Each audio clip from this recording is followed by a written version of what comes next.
So we've gone over the ins and outs of rapid spanning tree, and we've talked about how it is just ever so much better than regular spanning tree. And now we're going to prove it. We're going to put it in the lab. We're going to run the same convergence test that we did before, and we're going to see that rapid spanning tree is indeed actually rapid. Now for this lab, I have shut down all of the ports on my VLAN breakout switch, simply because this switch is so old it does not support rapid spanning tree, and I did not want it to affect our lab in any way. But we still have two switches that support rapid spanning tree, and they're the roots of all of the VLANs, so everything's still good. So the first thing we'll do is we will look at the spanning tree on this guy. First off, we'll do show spanning tree, and we'll see that the spanning tree protocol is still IEEE. That's the 802.1d, the old, slow spanning tree. We happen to be on the 2960, which actually is the root of VLAN 1. So for 1 and 30, all of the ports are forwarded because they're on the root bridge, obviously. For 40 and 50, obviously we have one that's blocking because we have that redundant link between the two switches. So I'm going to type the ever so complex command that turns on rapid spanning tree. So we go into config T. That was sarcasm in case you didn't pick up on it.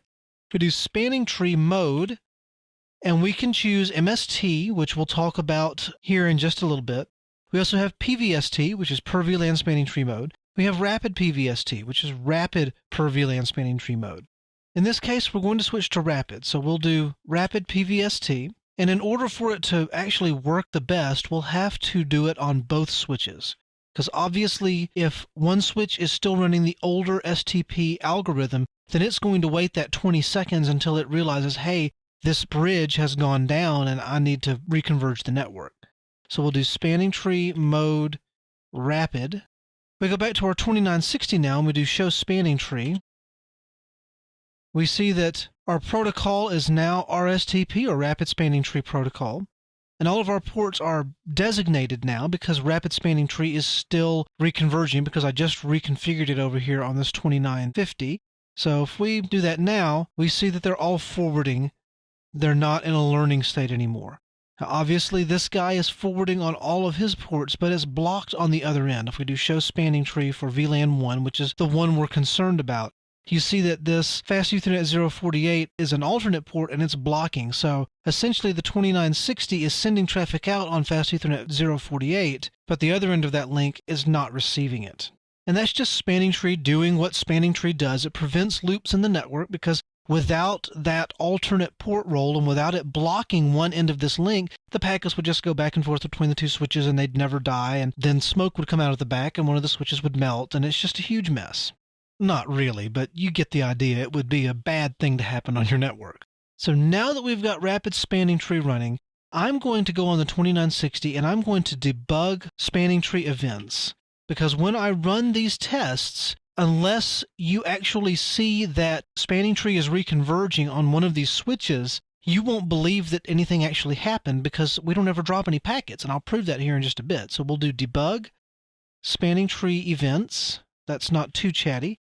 And it only gives us debug information when something happens with spanning tree. And now we'll run this ping command again. So there we are. We're pinging, we're pinging, we're pinging. I'm going to do the same thing I did when I was testing the regular 802.1d spanning tree. I'm going to go on the 2950, and I'm going to shut down this Fast Ethernet 047, which is the root port for VLAN 1. So config T, interface Fast Ethernet 0/47. We'll shut that port down. It's down, and you'll notice that in this case we have yet to actually drop a packet on this guy over here. Our pings did not drop at all. Because we had that alternate port there, spanning tree realized this interface is going down. Update roles, root port Fast Ethernet 47 going down. Fast Ethernet 48 is now the root port. You see, it happened so quickly that the debug logger here didn't even have time to increment the milliseconds over here. It was just that quickly. It realized one's going down, so I'm going to use this alternate.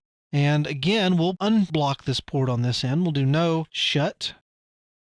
We'll see the roles flip back as soon as the Fast Ethernet comes back up. See, there it is. It's now initializing. It's transmitting a proposal. It switched the root port back to Fast Ethernet 048. we never dropped a packet over here on our ping. So as you can see, we've pretty much objectively proven that rapid spanning tree protocol is vastly superior to non-rapid spanning tree. So we'll go over here and stop this ping for now.